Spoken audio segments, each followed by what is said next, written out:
Hi there, Taylor Hemness here from 41 Action News with another episode of Faith in KC. Really glad to bring you another episode of this series. Hope you've been taking part and following along, all of you that have, and sending your comments. I really appreciate that. We hope to continue bringing you this series for as long as possible. Today's episode is powerful. I will tell you that now. There are people in Kansas City, even myself included on that list, but far down the list, that are well known, the public figures, so to speak, the people that you just know who they are. Here at 41, we've got a building full of them here at 41 Action News that if you were to see them walking down the street, you would know who that person is. My guest today is not one of those people, but she 1,000% should be. Her name is Bobbi Jo Reed. She is the founder of Healing House here in Kansas City, and she has a story that is, I don't have the words. I have a lot of words, and I don't have the words for what her story is. I want to tell you about it briefly because we're going to reference some of it in this conversation, but not necessarily flesh it all out. She says that she had her first drink at 12 years old, became an alcoholic by 13, and at a very young age, she was doing things that someone her age, or really not even older than her, should be doing. She was drinking, she was partying, she was doing drugs. She chose a lifestyle that resulted in crime. It resulted in prostitution. It resulted in her being raped, and as a result of one of those rapes, basically left for dead on the streets of Kansas City. She was homeless, literally living under 18-wheeler trailers, and she was in a situation more than once that I think most people who watch this could never fathom themselves being in. And she was there for a long time and for many times. She found faith. She sobered up, and the circumstances of that you'll hear about in this episode. And she started Healing House with the goal of helping 10 women, because as a woman she knew exactly what they were going through and felt that there was not enough resources for people who had been through for women who'd been through what she'd been through. She wanted to find a place to help 10 women. Flash forward several years since then. Right now, there are more than 200 men, women, and children living under her care at Healing House at their multiple locations. And she has helped, and her organization has helped, literally thousands of people over the years that have come through, stayed there, and gotten past an addiction. Some of them have lived there for years. That documentary, or a documentary about her life, is out right now. It's called Bobbi Jo Under the Influence. You can find it for rent on places like iTunes, Prime Video. I think it's like $3.99 or $4.99 to rent. Less than $10 if you want to buy it, and you should. It's about an hour and a half long, and I'll tell you, I cried all through it. And that's not hyperbole. I cried for different reasons at different points all through my viewing of that documentary. And then I did during this conversation too.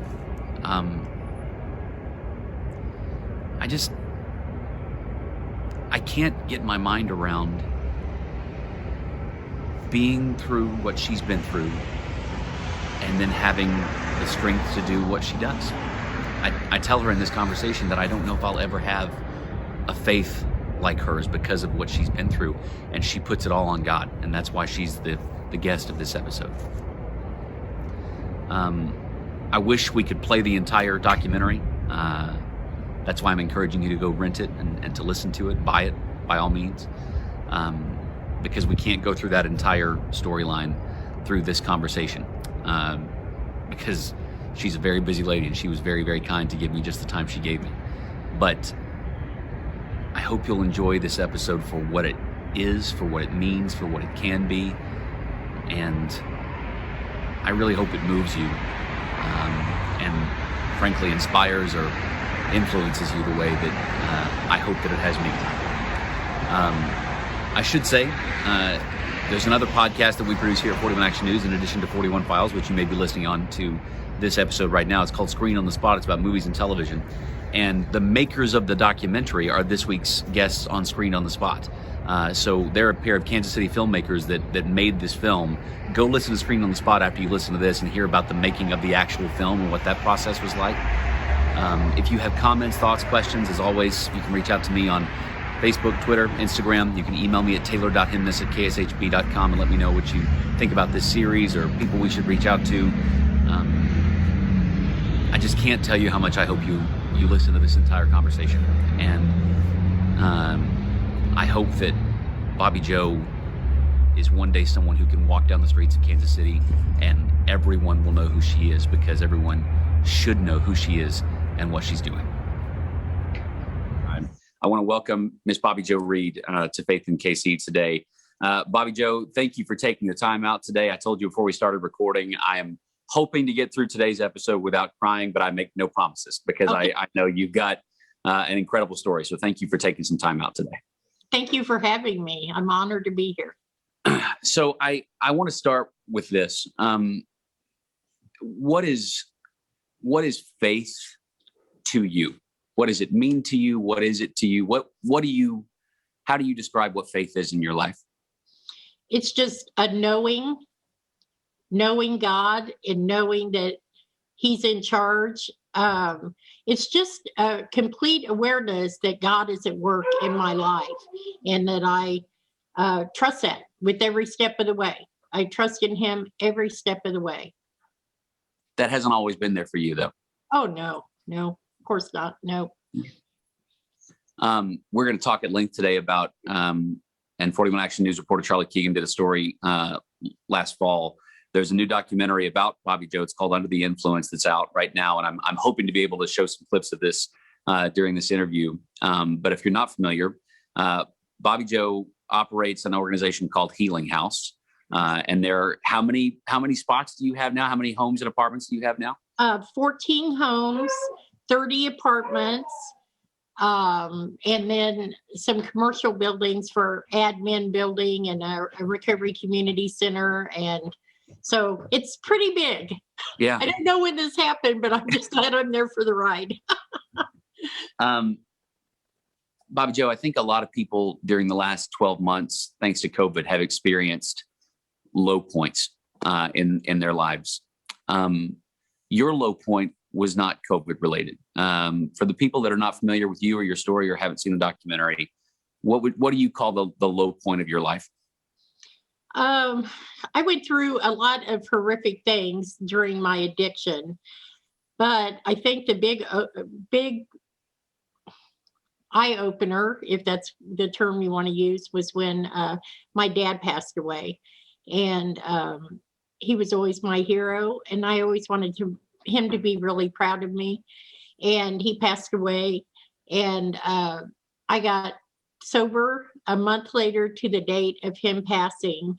It was just such a big shock to lose him, and I don't know why, but that triggered something in me, because I had a lot of horrific bottoms prior to that, but something about this sparked this change in me.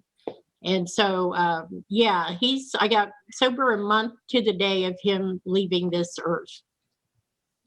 You've shared your story, not just in the documentary, but among groups. You talk to people on a regular basis. You've gone through alcohol addiction and Yes. drug addiction. You've been raped. Yes. Prostitution. Yeah. Lows that I think most people, thank God, will never ever experience. Right. When you deliver stories of your life to people and you reach out to people, you're talking to different audiences. Sometimes you're talking to people who have been through a lot of this homelessness and a lot of the same things that you have been through. Right. And I'm sure you also talk to people who have no concept of anything like that. How do you change your message at all? Obviously the stories aren't different, but how do you approach audiences who have lived through what you've lived through and audiences who have not? Of course, people that have lived through what I've experienced, I can kind of let my hair down and just speak openly because they get it. They understand. Many of the folks that have had addictions have had the same experiences. When I go and I talk to younger people, like at churches and different things like that, I try to tone it down some so it's not quite so brutal. Of course, I think it's an important message for all, though. And yes, there is content in the documentary that some people might shudder at, or think, oh gosh, I shouldn't let my young person. But usually there's statistics that show that there's a lot of kids that have used drugs and alcohol before they're 17 years old. So I don't think it's going to be, I think this is a documentary that people can show to their teenagers for sure. But I try to, when I'm in church, a church setting, I try not to get as graphic as maybe I would in a recovery setting. But the story's still the same. When I wrote my book a few years ago, my brother came to me and said, "Sis, I think this part might really embarrass the family." And so I was conscientious about that, but also I came from a family of secrets. And so you show the world one picture, and behind the doors is a complete different picture. And for me, it was important that I was able to share the truth and do it honestly. I'm not trying to embarrass any family members or anything like that, but my my life is my truth. And so I tried to keep it as real as I could. I hope you don't mind us talking about some of the details here. You discuss, and I like I told you before we started recording, I've made it about halfway through the documentary. I've watched the first half so far, and you detail in that you had an abortion at a young age after you were a victim of rape, and Yes. that you talk about that. I believe your brother came and got you after that was done, and you never said another word about it when you got home. Nobody talked about. So to your point about having a family of secrets, that's, I think, a pretty ironclad example of that. I'm a person of faith. We talk about this almost every episode. I was raised in the church. My family and I attend church as often as we possibly can. With COVID, it's been funky. We've been in and out a little bit more. But I've never experienced anything like what you've experienced in your life. I've had a pretty relatively blessed, carefree kind of life, Right. especially compared to you. How do you think the worst parts of life can and do affect a faith? I mean, is it just, I don't know that I can say I'll ever have a faith quite like yours because you've lived through what you lived through. How do you describe how life affects faith? I was at I was at a real jumping off place, and it was like I had to do something. I was in a 12-step program.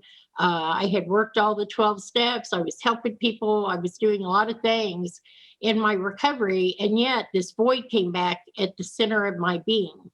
And I believe we're all created with a God hole in the center of our being.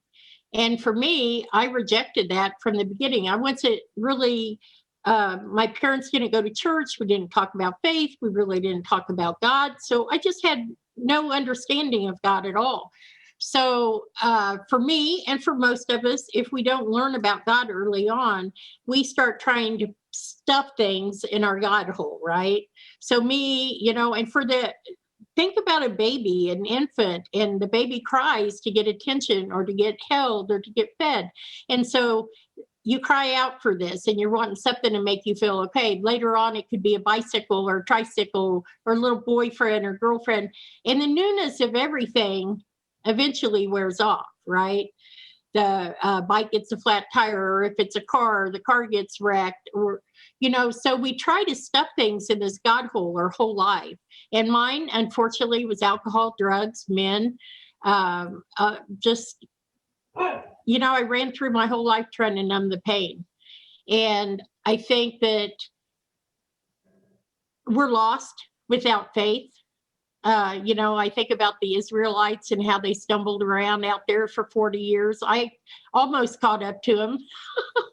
But without gaining my faith, I would not have remained drug and alcohol free. It has been the thing that I just blew off. If church people come around, I just kind of blow them off. I didn't want nothing to do with it. But actually, my huge turning point was my mom passed away 3.5 years after my dad did. And I was living in a house. I had 3 roommates. 2 of those roommates had relapsed, and me and my boyfriend were still living there. And I was out getting the urn for my mother's ashes on New Year's Eve. And I had started going to this church with my boyfriend. And I came home with the urn, and he was gone. There was nobody in the house. And so I went to the little church we had been attending because we were supposed to do a New Year's Eve get together. And when I got there, he wasn't there. And I remember it felt like my heart dropped down in my gut. And always before, when I had experienced loss, I had something to anesthetize myself with, my booze, my drugs, my something. And this time I didn't have any of that. So I went back home to my house that was empty except me, the cat, and the dog. And I cried out to God, and I asked him not to let me go back to where I came from, and to just lead and direct me. And, that's the most humble prayer I'd ever done in my life. And I fell asleep praying and crying. And when I woke up January 1st of 1999, the Holy Spirit had taken up residence in me.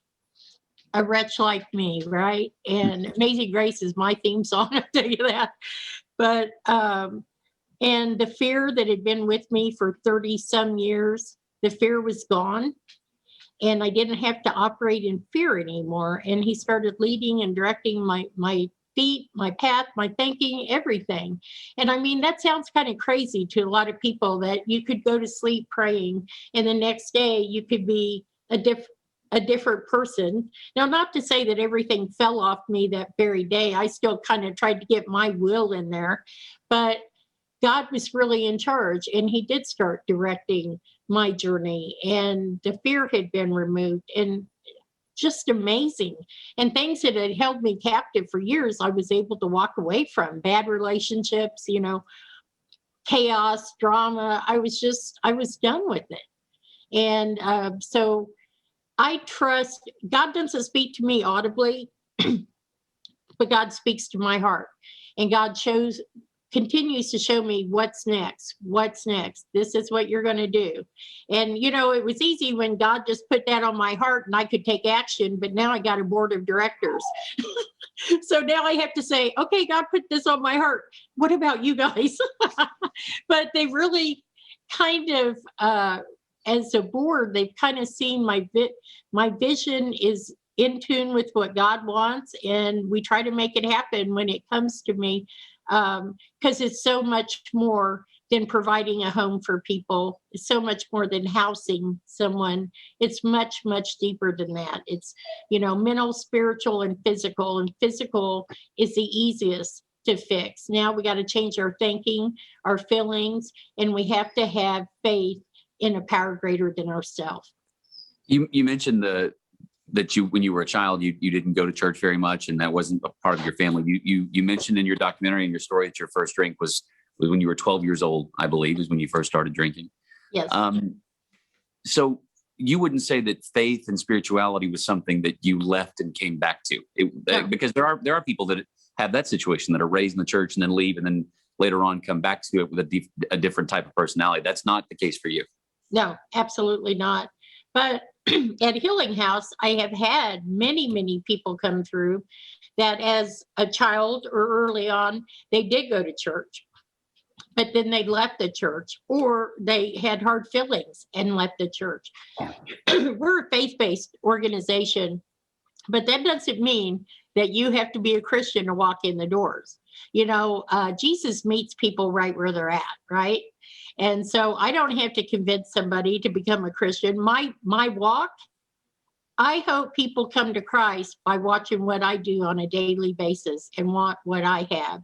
because until I found this intimate relationship with Christ and God, I still, even though I was not drinking or drugging, I still was uncomfortable in my own skin. And so, no, you know what? Many people come to us that are not people of faith. Yeah. But it is almost impossible to be here and not start having a faith journey, because you see miracles every day. Again, the here is the healing house. Bobbi Jo mentioned there at the beginning how many different houses that you have gone through over the years, and you tell the story about how each one kind of has come to be, starting with that first one that was a wreck whenever you first bought it, with $50,000 that came right out of the bank. Your last $50,000 to your name. It's an amazing story.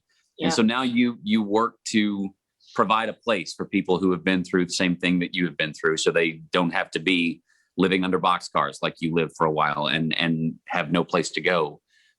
Do you encounter one-on-one every person that comes to be in these houses? Yes. There's currently we have 200 people living here. Wow. And we have 30 children. We have rehabbed 13 houses. We have 14 going. We have the apartments. And so what happens is people come to us. Many come right off the street, from a detox, some from prison, some from jail. They come from everywhere. And so as soon as they get here, we help them out with hygiene products. We've got a clothing pantry. We help them most of our folks come and they don't have an ID, social security card, none of that. They have everything they own in a Price Chopper sack. So I tell people we build people from the ground up, and that's the truth. And then they come in, we do intakes, we find out where they're at psychologically. We're a peer-ran organization, so we're not a classical treatment center. And I love that we're peer-ran. So we have 41 employees, and 39 of the 41 have came through our program, and now they work here. So most of the people that live here can totally understand where everybody's at in their recovery journey. And so it's not just housing. Like in the movie, it said, I thought I was going to help 10 women stay sober every year. And that now it's a lot more than that. But I have trusted in God. We've taken abandoned houses and drug houses in our community, and we fixed them up and made them into beautiful homes for people in recovery. But it's not just the house. What works is the family element.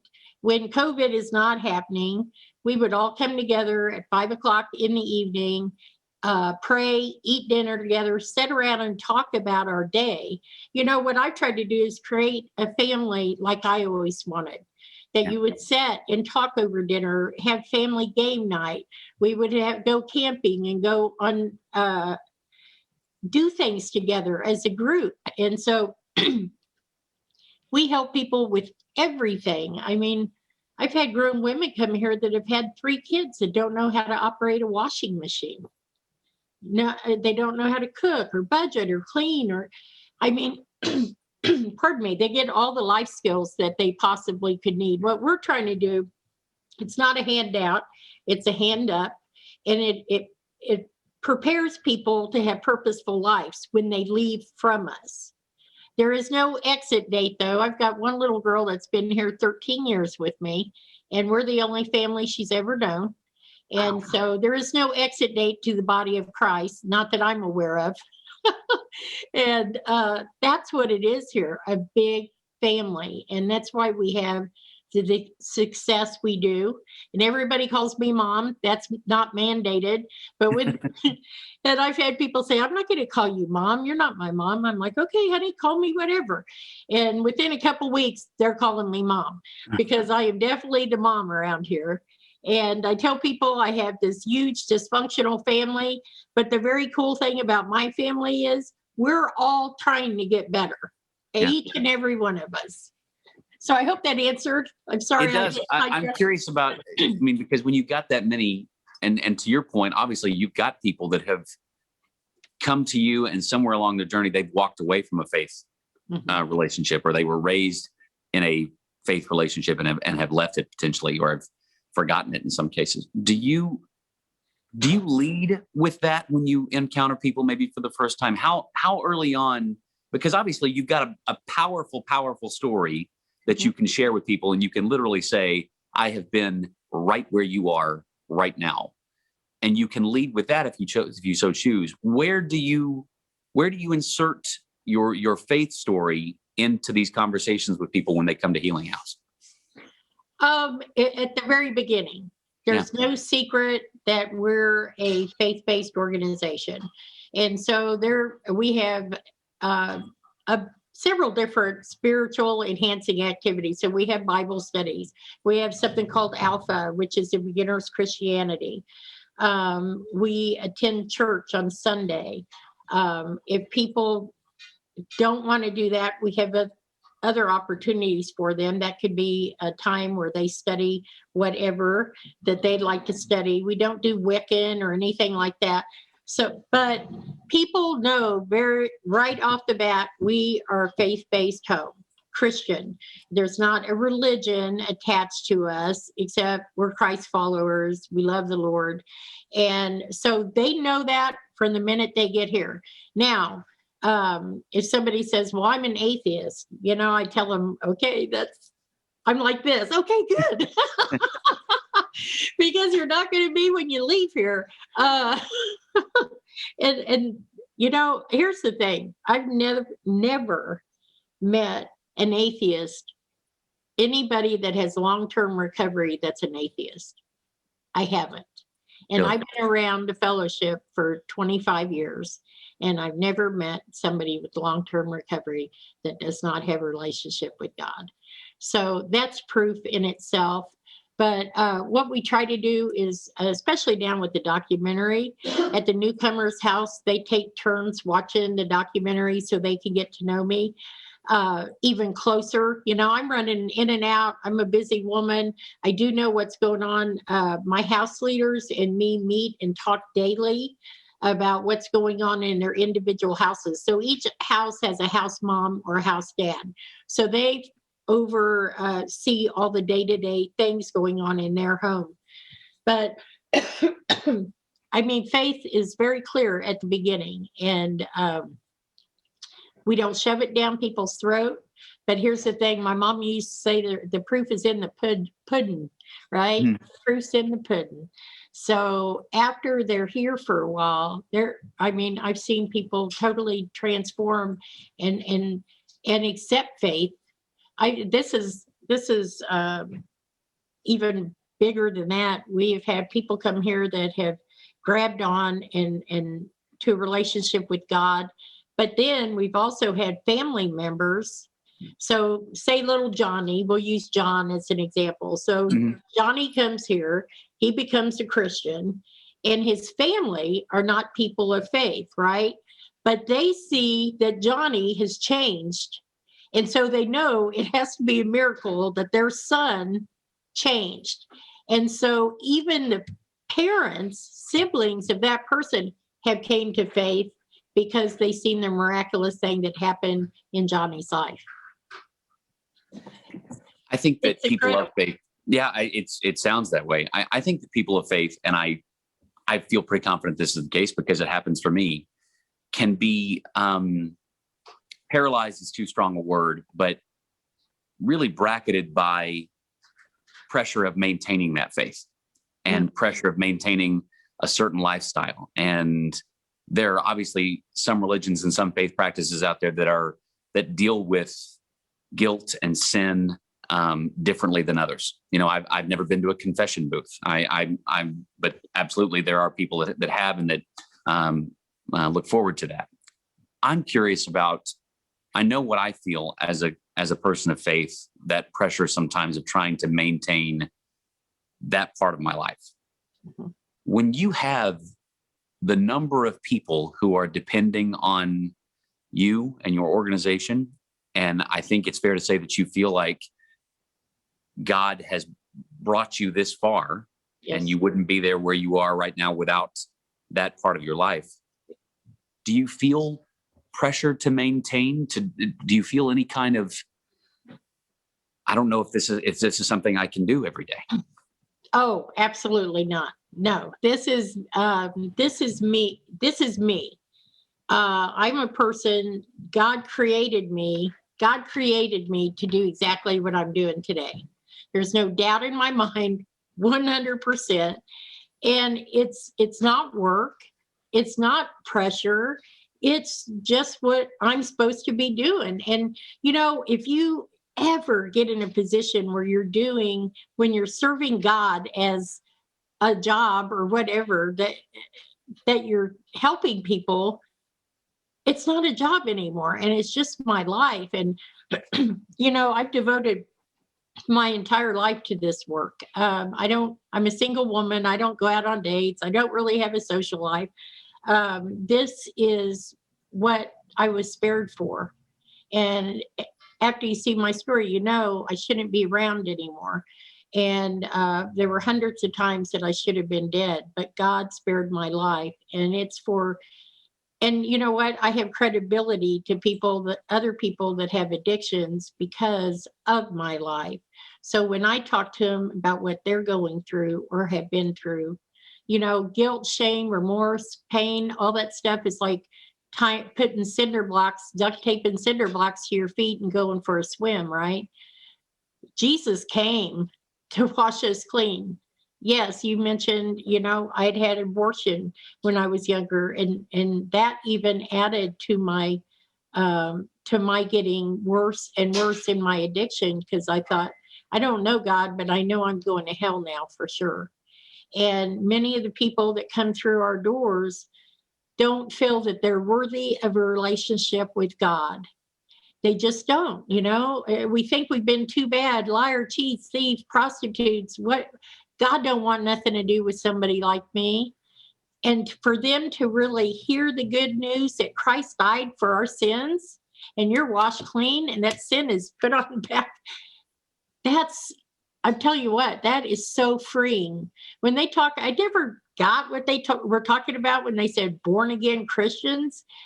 I get it, man. And I'll tell you what, some of us born again Christians are on fire because it just touches your life in such an impactful way, what God has taken you from and where he's placed you now and what he's doing in your life. Man, we're on fire. I'm on fire every day about serving God. And I love my life. And I could have never in a million years dreamed up the life that I have today. It's all a gift from God. Have I decided to suit up and show up every day? Absolutely. Are some days rough? Yes. I just found out this morning that 2 of our different houses, the pipes burst in last night. Oh, no. Froze and burst. So, there's always something going on. We have all these old homes. But God always makes a way. He always makes a way. I don't have to get frantic about stuff anymore because I know he's right here with me. And I trust in that every single day. And I feel his presence. So when you're walking with the Holy Spirit in your life, things get easier. I don't feel under pressure very often. I think addiction is an incredibly difficult thing to explain to people who don't have it and have never been around it, had a family member that have struggled with addiction to anything.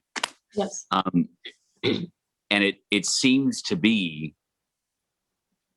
something that walks hand in hand with faith on a regular basis, because it seems to me that it's something that so many people, whether very publicly like you or very quietly, deal with it on a regular basis. Mm-hmm. How do you describe addiction to people that maybe don't have any experience with it, or at least maintain they don't have any experience? How do you explain to people, this is what this feels like?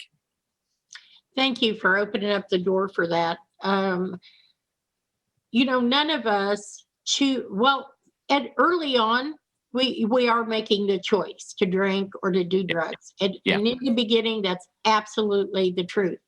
But after, it's like some people, the first time I drank, I thought, man, this is what I've been missing all this time. This is what I need to make me feel okay inside my own skin. And it can be the most beautiful person in the world, but if you have low self-esteem, low self-worth, now we know that childhood trauma, a lot of those different things.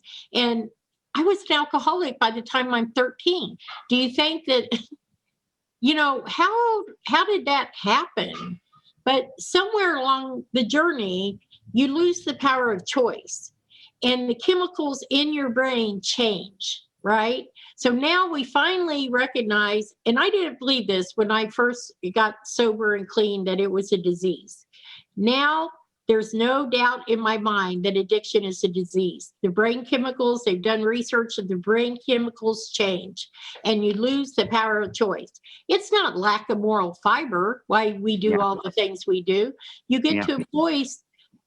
You get to a point where the chemicals have changed in your brain. Now it's a necessity, and you really get trapped where you cannot see a way out. For me, I'm getting raped out in the street. I'm getting beat down. Do you think that I wanted more of that? Of course not. But I didn't see any way out. I was so chemically dependent on the alcohol. If I didn't get alcohol in me, I would shake out of my skin and be so sick. And so that's, the opioid epidemic and heroin and painkillers, it's the same thing. I mean, when you try to stop using, your brain goes crazy, your body goes crazy, you're shaken, it's out of control, and it's very scary.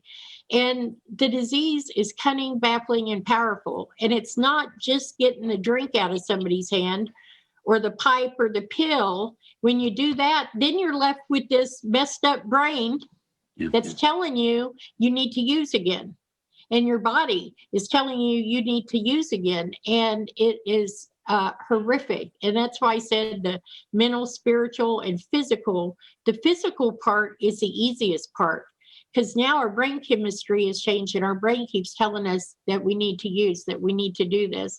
And so we got to change all of that too. So the getting the drug out of the system is kind of the easiest, although that's very frightening for a lot of people. But, I say when people have a sibling or a loved one that has an addiction, to continue to pray for them. Prayer is powerful. And sometimes that's all we got. If our loved one's out in the street getting high, we don't know what's going on with them. Prayer is powerful. And, I think another thing that needs to be said is that none of us with addictions have health care or insurance. Few, very few. And so I think it's a blessing to know that there's a place that they can come where they don't need, treatment centers are what, $50,000, $90,000.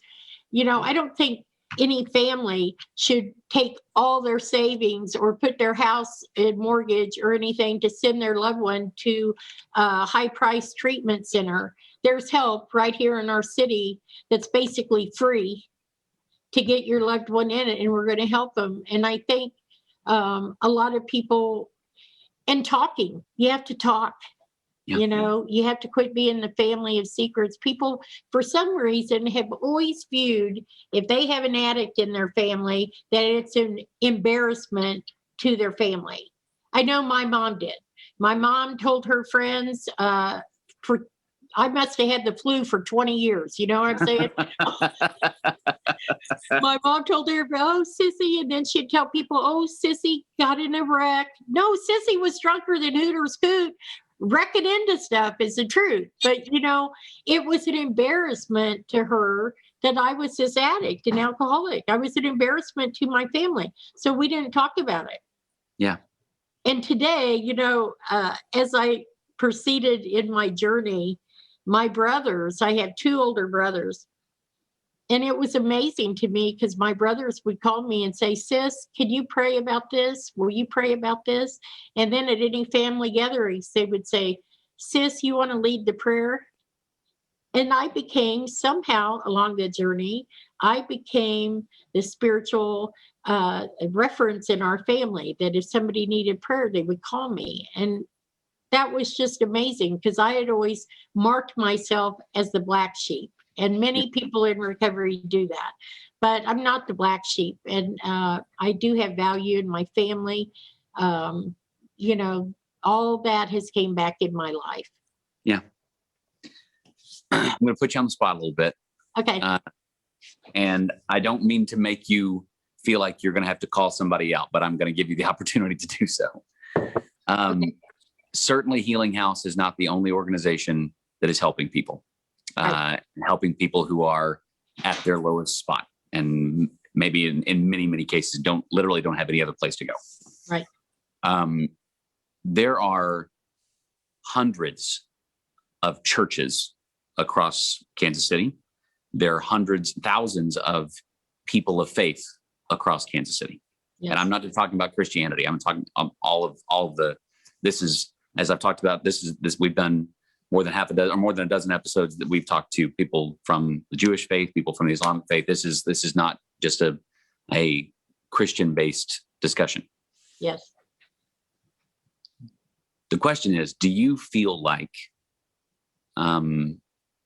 churches, houses of worship, people of faith that are not specifically tied to an organization like yours could be doing more than what they're doing right now to help people? Absolutely. I think that I noticed during COVID, when it was really hitting hard, a lot of the shelters closed their doors. Right. And that's something I'm really proud of. God, that the people here, the people that work here are so sold out that they kept showing up to work because the people never quit coming. They were at our doors and we just rolled with it. I think, I remember years ago, President Bush started a faith-based initiative and it was great. And it allowed churches and organizations that were kind of doing outreach to have more resources. Well, everybody got excited and there were some people of faith and pastors, and they started like getting these houses in the inner city. And man, they would throw some mattresses on the floor and, get cheap paint for somewhere and throw paint on it, mattresses on the floor, crappy furniture in it. And because they had the mindset, well, this is so much better than this person being on the street.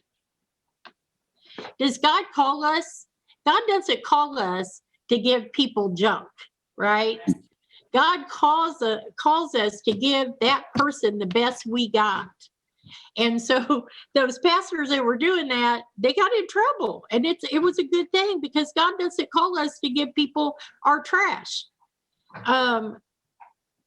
I think working with people with addiction, if faith ministries need to talk to some of us that have overcome though, because you can be manipulated fairly easily. People, we learn in our addiction, we learn to manipulate people. That's just what we do. It's been a necessity to survive. So they need to have some knowledge of people that are early in addiction and some of the behaviors they do. But I think that, I believe there's all kinds of ways we can help. And you know what? If you're a ministry or a church that is not connected, sometimes you have to partner. We partner with several churches in town because we are recovery. We get it. And so we have these partner churches that help us at different times with different projects because they know they can't do that. They let us do what we do, right? Because they're like, okay, we're unknowledge. We don't have the knowledge about this stuff to help people effectively. So they give them to us and let us do what we do. Yes, I think we should be helping people, all of us. And this is, I always have a problem with people just loving the people in their circle. That's comfortable to love people in your circle. But what does Christ tell us? Christ tells us it's not just about serving, your people in your circle. He said, when you serve this person, the guy that got jumped on the side of the road, when you serve him, you're serving me. And, I used to be that person laying on the side of the street when you drive downtown. I was that person crumpled on the side of the road. that you drove past. That was me. And I wasn't there because I wanted to be. I was there because I had a deadly disease that was killing me, and I didn't see any way out. We started this conversation, and Bobbi, I could talk to you all day, and I won't take up all your time because you've got, pipes to fix and that kind of thing. We started this conversation with me asking you what faith is. I want to wrap it up a little bit by asking you, and I know that your entire life is an example of an answer to this question, but what can faith do? Everything, anything. What are we told? You can move a mountain with your faith, right? I know for a fact I would not, this healing house wouldn't be here. I wouldn't be here. The thousands of people would. It was all faith. It was all a faith journey. And I know everything is possible through Christ. I totally get it. He took me and made me that I could help all these people. And to me, that's just, it blows me out of the water. I know through him, all things are possible, all things. And I trust in that every day of my life. And I believe it. What are you praying right now for yourself and for Healing House and for the community? What prayers could you share with us right now of what you pray on a regular basis? I always pray for the Lord to use me in a powerful way every day. I quit wearing a watch 20 years ago because I'm on God's time, not mine, not on the world's. I'm on God's time. I pray for a hedge of protection around my family. I also have been praying for this movie that it gets seen by the people that need to see it, because I think it's going to change people's lives. It's going to change their heart. It's going to stir up a passion in people that they want to do more. I hope that by my life, people can sit there and, we get in a mindset of woe is me, average people, we get this woe is me. And the bottom line is that maybe through this movie, you're going to see, I don't have it so bad after all, right?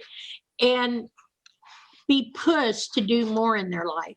I just, and I thank God every day for what he does for me and all my kids here, and just being the awesome, merciful God that he is.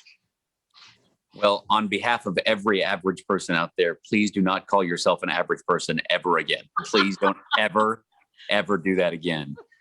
As we wrap up, if people want to, one, see the movie, yes, and two, help Healing House, what can they do for either of those things?